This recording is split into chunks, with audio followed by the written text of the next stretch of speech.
Movie start होता रहा हमें दिखाया जाता है कि कुंफू योद्धाओं को आसमान में उड़ते हुए, और इस जगह का नाम किंग यंग है। और इस किंग यंग में बहुत सारे कुंफू स्कूल है और ये सारे वॉरियर भी इसी स्कूल से है। और उसी समय हम जेंग नाम का एक लड़का को देखते हैं, लेकिन जेंग भी इसी स्कूल का एक स्टूडेंट है, लेकिन वो खाना बनाता है। और जेंग एक निगदिल इंसान था जिसकी वजह से वहाँ के सारे सीनियर उसे बहुत ज्यादा पसंद करते थे। और यहाँ पर जिया नाम का एक लड़की भी थी और वो स्कूल की मास्टर की बेटी थी। और तभी हमें बदलता है जेंग जिया को पसंद करता है, लेकिन जेंग जिया को इस बारे में कुछ नहीं बताया है। और तभी जेंग सभी के लिए खाना बना के लाता है, जिसके बाद मास्टर और स्टूडेंट वहाँ पर खाना खाने के लिए बैठ गए। और उसी समय मास्टर जेंग को उसके ट्रेनिंग के बारे में पूछते हैं, क्योंकि जेंग इस स्कूल में 10 सालों से ट्रेनिंग कर रहा है, लेकिन वो अब तक एक कुंफू योद्धा नहीं बन पाया है। और उसी बीच जेंग को अपने माता पिता के मौत के बारे में याद आता है। और तभी हमें दिखाया जाता है जेंग की बचपन में जब वो जंगल से घर की ओर जा रहा था, उसी समय वो दिखता है कि उसके घर के चारों तरफ एक बिजली का घेरा बना हुआ था। और उसी समय जेंग देखता है उसके पिता एक मास्क पहना हुआ आदमी से लड़ रहे थे, और जेंग के पिता उस मुखौटा पहना हुआ आदमी को हराने ही वाले थे, लेकिन वो मुखौटा पहना हुआ आदमी अपने बिजली की घेरे से जेंग के पिता के ऊपर हमला किया, जिसकी वजह से उस गाँव के सारे लोग मारे गए, सिर्फ छोटा सा जेंग को छोड़कर। जिसकी वजह से वो ठान लेता है कि वो अपने माता पिता का जरूर बदला लेगा।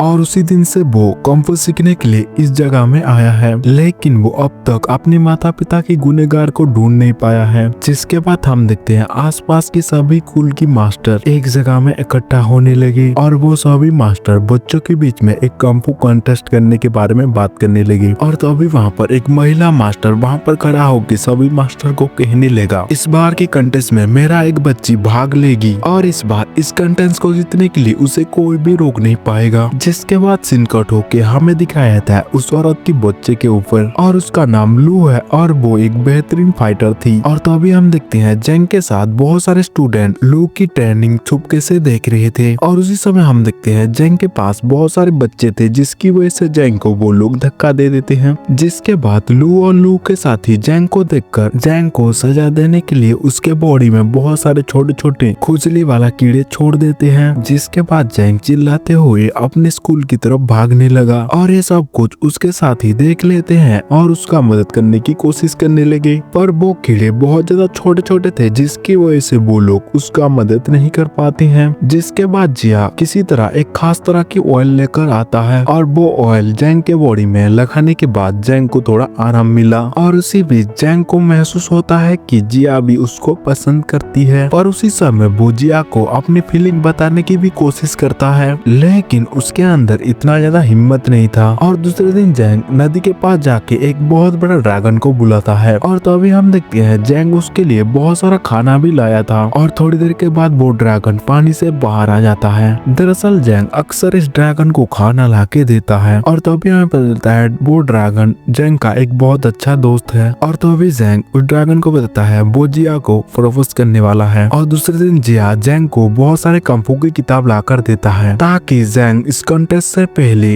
एक बहुत अच्छा योद्धा बन जाए। और दूसरे दिन जेंग उस किताब को ले जाकर अपनी ट्रेनिंग जारी रखता है, पर ट्रेनिंग के समय जेंग के गले में लगा हुआ एक पत्थर उसको बहुत ज्यादा परेशान करने लगता है। जिसके बाद जेंग उस पत्थर को देखता है तो वो पत्थर तो जल रहा था। दरअसल जेंग के पिता ने इस पत्थर को जेंग को देकर कहा था, जब ये पत्थर लाइट की तरह जलने लगे तो तुम्हें इस पत्थर को ले जाकर एक खाई में फेंक देना होगा। और उन्होंने कहा था क्योंकि ये पत्थर बहुत ज्यादा पावरफुल है और ये पत्थर तुमको अपनी बस में भी कर सकता है। जिसके बाद जेंग उस लॉकेट को फेंकने के लिए जंगल के रास्ते से जा रहा था, पर उसी समय एक मंकी उसके पास आकर उससे बहुत ज्यादा परेशान करने लगा, जिसकी वजह से जेंग वहाँ की नदी में जाकर गिर गया। जिसकी वजह से वो पत्थर भी जेंग के हाथों से छूट जाता है, और वो पत्थर देखते ही देखते नदी की गहराई में चला गया। और उसी समय उस नदी से एक जादुई छड़ी बाहर आता है, और वो छड़ी उस पत्थर में जाकर अटैच हो गया। और तभी हमें पता चलता है इस छड़ी को ब्लैक सर्किट बीट कहा जाता है, और ये छड़ी जिसके पास भी होगा वो दुनिया के ऊपर पूरी तरह कंट्रोल कर सकता है। और तभी हम देखते हैं सभी मास्टर ये सब कुछ स्कूल से देख रहे थे, और वो सभी एक दूसरे से बात कर रहे थे कि शैतानों का राजा गोस्ट किंग इस छड़ी को हासिल करने के लिए जरूर आएगा। और तभी हम देखते हैं ये सब कुछ शैतानों का राजा भी देख रहा था, जिसके बाद वो उस छड़ी को चुराने के लिए एक शैतान को भेजता है। और तभी हम देखते हैं जेंग के पास पास वो छड़ी अपने आप ही उसके पास आ गया था और उसी समय जैंग को पता चलता है वो छड़ी किसी भी चोट को रीहील भी कर सकता है। और उसी बीच एक अनजान लड़की उस छड़ी को चुराने की कोशिश करता है पर वो छड़ी अपने आप ही जैंग के पास आ जाता है, जिसकी वजह से वो लड़की उस छड़ी को ले नहीं पाती है, जिसकी वजह से वो लड़की जैंग को वहाँ पर मारने की भी कोशिश करता है पर वो लड़की जैंग को मार पाता उससे पहले ही वो छड़ी उस लड़की को वहाँ पर बेहोश कर देता है। और दूसरे दिन जब जैंग की आँख खुलता है तो वो लड़की को देखकर बहुत ज्यादा हैरान हो जाता है और तभी वो लड़की होश में आके वो लड़की वहाँ से चली जाती है, जिसके बाद जैंग लड़की के पीछे जाता है और उसी समय जैंग दिखता है जिया को एक लड़की के साथ। दरअसल जिया उस लड़की को प्यार करता है, जिसके बाद जैंग बहुत ज्यादा गुस्से में वहाँ से दौड़ने लगा पर उसी समय वो अनजान लड़की उसके पीछे से आकर बहुत तेज भागने लगा, जिसकी वजह से जैंग भी उसके पीछे पीछे दौड़ने लगा। दरअसल उस लड़की के पीछे कुछ लोग पड़े हुए थे और वो दोनों भागते भागते जाकर एक गुफा में छुप जाते हैं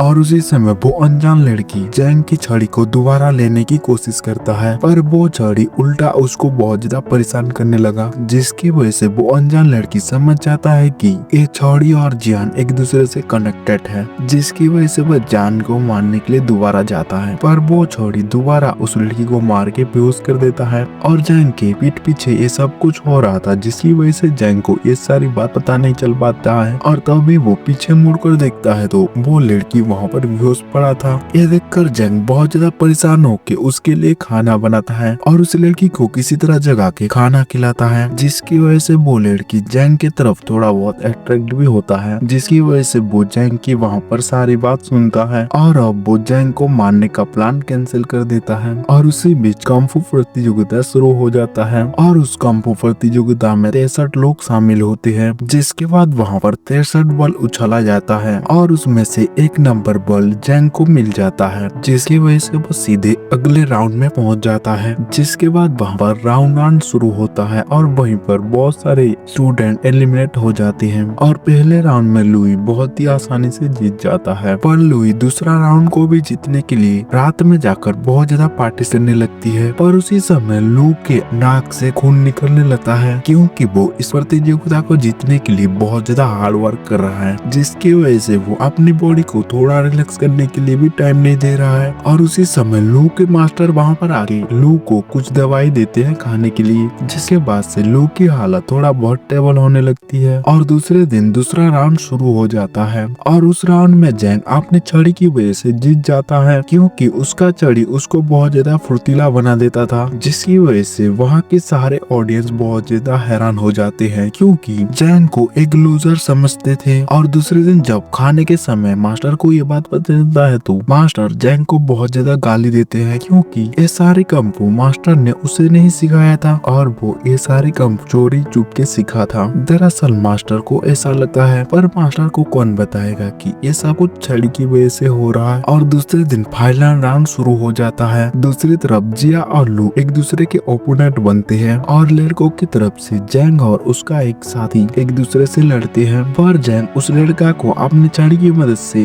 बिना हाथ लगाए ही हरा देता है, जिसकी वजह से वो लड़का जैंग को बहुत ज्यादा उल्टा सुल्टा बोलता है, क्योंकि उस लड़के को लगता है कि जैंग ने अपना पावर छुपा के रखा था। और दूसरी तरफ लू और जिया लड़ रहे थे, जिसमें लू जिया को हरा देता है। और तभी हम देखते हैं जैंग बहुत ज्यादा गुस्सा होके उस छड़ी को पहाड़ों के ऊपर जाके उसको गाय में फेंक देता है, क्योंकि वो बहुत ज्यादा गिल्ट में था और उसे लगता था कि वो इस छड़ी की मदद से सारे मैच जीत रहा है। और तभी ब्रेक के बाद लू और जैंग की लड़ाई होता है और उसमें लू जैंग को बहुत ही बुरी तरह मारने लगा, क्योंकि जैंग को प्रोटेक्ट करने के लिए उसका छड़ी वहाँ पर नहीं था। और बात यह भी है कि जैंग तो पहले से ही बहुत ज्यादा कमजोर भी था, पर जैंग लू से पिटने के बाद भी वो हार नहीं मार रहा था और वो बार बार उठ के लू को चैलेंज करने लगा, जिसकी वजह से लू गुस्से में उसे मारने के बारे में डिसाइड कर लेता है। और जैसे ही लू जैंग को मारने ही वाला था तभी वहाँ पर जैंग की छड़ी आकर उसकी तलवार को रोक देता है और उसी समय जैंग जैसे ही अपनी छड़ी को पकड़ता है तभी उसकी सारी चोट देखते ही देखे रीहील हो जाती है। और ये सब कुछ मास्टर भी देख रहे थे, जिसकी वजह से उन्हें पता चल जाता है कि ये ब्लैक सर्किट बीट है जिसको शैतानों का राजा हासिल करना चाहता है। जिसके बाद तो जैंग लू को बहुत ही आसानी से टक्कर देने लगा और एक टाइम ऐसा आता है कि जैंग लू को हराने वाला था, लेकिन वो वहाँ पर खुद जानबूझकर हार जाता है है। दरअसल लू इस मैच को जीतने के लिए किसी भी हालत में जाने के लिए तैयार था, जिसकी वजह से जैंग इस मैच को हार दिया। और दूसरी तरफ हम देखते हैं वही मिस्टीरियस लड़की को वो लड़की डीमन किंग के पास आ गया था, क्योंकि वो उस छड़ी को चुराने में नाकामयाब हो गया था। जिसके बाद शैतानों का राजा अपने सभी शैतानों को लेकर वहाँ पर उस छड़ी को हासिल करने के लिए पहुँच जाता है। जिसके बाद जैन वहाँ पर डीमोनों की किंग से लड़ने लगा, पर उसी समय डीमोनों की किंग उस छड़ी को छीन लेता है। पर वो छड़ी जैंग से जुड़ा हुआ था, जिसकी वजह से वो छड़ी दोबारा जैंग के पास चला आता है। ये देखकर शैतानों का राजा बहुत ज्यादा गुस्से में जैंग के ऊपर हमला करता है, पर वो मिस्टीरियस लड़की जैंग को बचाने लगा, जिसकी वजह से शैतानों का राजा उस लड़की को मार के दूर फेंक देता है। और उसी समय सभी मास्टर शैतानों का राजा के साथ भी लड़ने की कोशिश करते हैं, पर शैतानों का राजा बहुत ज्यादा पावरफुल था, जिसकी वजह से वो सभी मास्टर भी उसके सामने हार रहे थे। जिसकी वजह से सभी मास्टर लाइटिंग पावर से उस डीमन के ऊपर हमला करने लगी। और तभी जैंग को पता चल जाता है कि इन मास्टरों में से किसी ने उसी गांव को बर्बाद करके उसी पिता को मारा था। जिसकी वजह से वो फिलहाल तो वहाँ पर कुछ नहीं करता और वो गोस्ट किंग को हराने में वहाँ पर अपने मास्टर की मदद करने लगा। और जब वो सभी गोस्ट किंग को वहाँ पर हरा देते हैं तो गोस्ट किंग वहाँ से चला गया। पर तभी जैंग मास्टरों के ऊपर हमला करने लगा, क्योंकि उसे लगता है कि इन मास्टरों में से किसी ने उसके पिताजी को मारा है। जिसके बाद सभी मास्टर भी उसके ऊपर हमला कर देते हैं, क्योंकि उसके पास ब्लैक सर्किट बिट है। पर वो सारे मास्टर को जैंग बहुत ही आसानी से हरा देता है। और जब वो अपने मास्टर को मारने के लिए जाता है तभी वहाँ पर जिया आ जाता है और उसे वो विनती करता है कि वो उसके पिता को ना मारे। ये सुनने के बाद जैंग